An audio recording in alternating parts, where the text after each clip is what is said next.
Blue language is different. Blue language is observable, and it's not going to be one word. Blue language is, I appreciate the initiative you took in that meeting because you saw something was missing and you stood up and took charge of the meeting.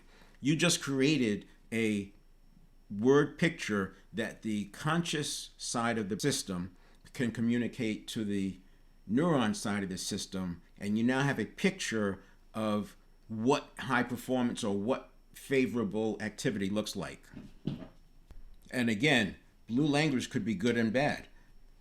It caused a problem when you jumped to conclusions in solving that last problem, because we ended up spending a whole day on a surface solution without understanding the root cause.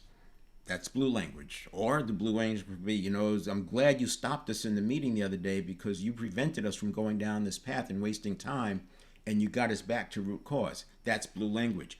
Now what you're doing is you're communicating to this person's network of neurons, and that's what this work is about. I know I talk about network of neurons, and I can tell when I'm interacting with clients in the beginning, it's like, oh, here we go again. But then once they get it, once you see the world at the speed of light, which is the millisecond level, which is the network of neurons, once you see it, you can't unsee it. And once you've benefited from it, it's locked in. And because it's your life and you've been living with yourself all your life, you will have glimpses of how this applied to you. And as you start doing that, you'll see it. You can't not see it again. So each of these moments, you're using observable language, and it's telling the system what to do to meet your favorable need, your favorability needs. Serotonin. When you have too many dips on serotonin, people get despondent. You get peaks on serotonin, and this thing goes up. It's not related to this specifically, but it paints a picture.